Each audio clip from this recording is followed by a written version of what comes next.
पश्चिम बंगाल के संदेश खाली में महिलाओं के साथ हो रही शोषण का मुद्दा इंदौर में भी गर्मा रहा है, जिसको लेकर अखिल भारतीय शिया भलाई महासंघ के लोगों ने हाथों में तख्तियां लेकर इंदौर संभाग आयुक्त कार्यालय पर प्रदर्शन किया और माननीय राष्ट्रपति के नाम ज्ञापन दिया। भलाई महासंघ के राष्ट्रीय अध्यक्ष मनोज परमार ने बताया कि पश्चिम बंगाल में तृणमूल कांग्रेस सरकार के देशकदार नेता शाहजहां शेख, शिबू प्रसाद हजरा, उत्तम सरदार के द्वारा संदेश खाली की हिंदू तथा दलित महिलाओं के साथ वर्षों से यौन शोषण किया जा रहा है। वहीं उन्होंने आरोप लगाया कि पश्चिम बंगाल की पुलिस इस मामले में एफआईआर दर्ज आसानी से नहीं करती है। मनोज परमार ने कहा, लोकतंत्र में हो रहे महिलाओं एवं मानव अधिकारों के उल्लंघन पर तुरंत कड़ी कार्रवाई की जाए, पीड़ितों के परिवारों को आर्थिक सहायता प्रदान की जाए, पीड़ित महिलाओं से कैमरे के सामने अलग अलग पूछताछ की जाए, पीड़ित महिलाओं को सही परामर्श उपलब्ध कराया जाए। ऐसी तमाम मांगों को लेकर भलाई महासंघ के लोगों ने इंदौर संभाग का कार्यालय पर प्रदर्शन किया और जमकर नारेबाजी की।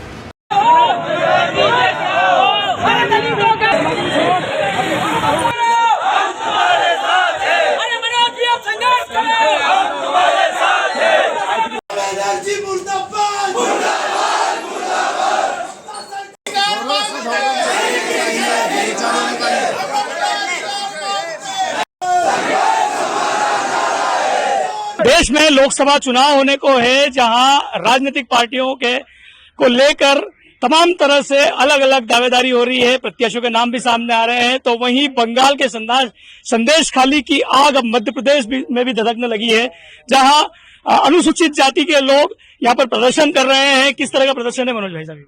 पश्चिम बंगाल के संदेश खाली में हमारी हिंदू, दलित, आदिवासी महिलाओं के साथ पिछले 11 साल से यौनाचार, अत्याचार और बलात्कार हो रहा है और पश्चिम बंगाल की तृणमूल कांग्रेस की सरकार सोई हुई है। अत्याचारों के साथ में खड़ी हुई है ममता बनर्जी। ममता बनर्जी के द्वारा पोषित किए गए गुंडे हमारी बहन बेटियों के साथ दिन दहाड़े अत्याचार और शोषण कर रहे हैं। वहाँ की पुलिस प्रशासन सुन नहीं रहा है, लॉ एंड ऑर्डर की धज्जियां उड़ चुकी है। इसलिए हम माननीय कमिश्नर महोदय को ज्ञापन देने आए थे। समस्त दलित समाज का आग्रह है कि पश्चिम बंगाल में तत्काल राष्ट्रपति शासन लागू किया जाए। वहाँ की बहन बेटियां, वहाँ के हमारा हिंदू समाज का परिवार भय मुक्त जीवन जी सके। भय का वातावरण है, खौफ का वातावरण है, डर बना हुआ है। हमारे परिवार वहाँ पर डरे हुए और सहमे हुए। इस हेतु राष्ट्रपति शासन लागू किया जाना चाहिए, जिससे भय मुक्त वातावरण वहाँ का बन सके। हमारी बहन बेटियां, दलित, आदिवासी परिवार, हिंदू परिवार सुरक्षित अपने आप को महसूस नहीं कर रहे हैं, इसलिए राष्ट्रपति शासन लागू किया जाना चाहिए। लोकसभा चुनाव होने को भी है, क्या चुनाव पर भी इफेक्ट पड़ेगा इसका? आप जिस तरह से यहाँ पर प्रदर्शन कर रहे हैं। बिल्कुल बिल्कुल, क्यों नहीं पड़ेगा।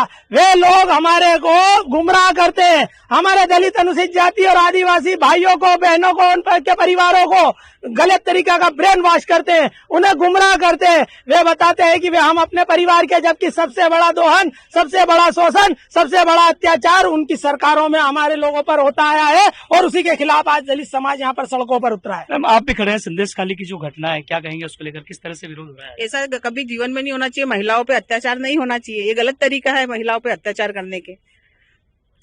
आगे किस तरह का प्लान रहेगा? आज अभी आप तो इंदौर शहरी नहीं, प्रदेशी नहीं, देश में, देश भर में हम देशव्यापी आंदोलन चलाएंगे। यदि राष्ट्रपति शासन लागू नहीं हुआ, यदि हमारी बहनों को, हमारी बेटियों को न्याय नहीं मिला, तो हम भूख हड़ताल करेंगे, चक्का जाम करेंगे, धरना देंगे, प्रदर्शन करेंगे, किंतु हम चुप बिल्कुल नहीं बैठेंगे। अब दलित समाज जाग चुका है। अगर हमारी बहन बेटियों के स्वाभिमान पे, मान पे, सम्मान पे यदि उंगली उठाई तो वो उंगली काट दी जाएगी। हम छोड़ेंगे नहीं तृणमूल सरकार के द्वारा पोषित गुंडों को। उनके गुंडों ने जो हमारी बहन बेटियों के साथ दुराचार, अत्याचार करा है, उसकी सजा उनको भुगतना ही पड़ेगी। क्योंकि आप राष्ट्रीय अध्यक्ष है। ये आंदोलन इंदौर के अलावा मध्य प्रदेश में और कहीं भी हो रहा है क्या? अभी फिलहाल तो हमने इंदौर से शुरुआत करी है। अगर इंदौर से अगर हमारी बातों को माननीय राष्ट्रपति महोदय तक पहुंचा दिया जाता है और हमारे अनुनय पर, हमारे विनय पर, हमारी प्रार्थना पर यदि अगर वे राष्ट्रपति शासन लागू करते हैं, हमारी बहनों को, हमारी बेटियों को यदि न्याय देते हैं, तो हम शांत हो जाएंगे। और यदि अगर उन्होंने न्याय नहीं दिया, राष्ट्रपति शासन नहीं लगाया, तो ये आंदोलन अनवरत दिनों दिन बढ़ता जाएगा, चलता जाएगा, अनवरत चरेवती चलता रहेगा। पश्चिम बंगाल में ममता बनर्जी की सरकार है और संदेश खाली की घटना पूरे देश में चर्चित हो चुकी है। संदेश खाली की घटना को लेकर आरोपी को सख्त सजा दिलवाने के उद्देश्य के साथ और पश्चिम बंगाल में राष्ट्रपति शासन करने की मांग की जा रही है। इंदौर में आज ज्ञापन दिया जा रहा है। सतीश शर्मा, महानगर, इंदौर।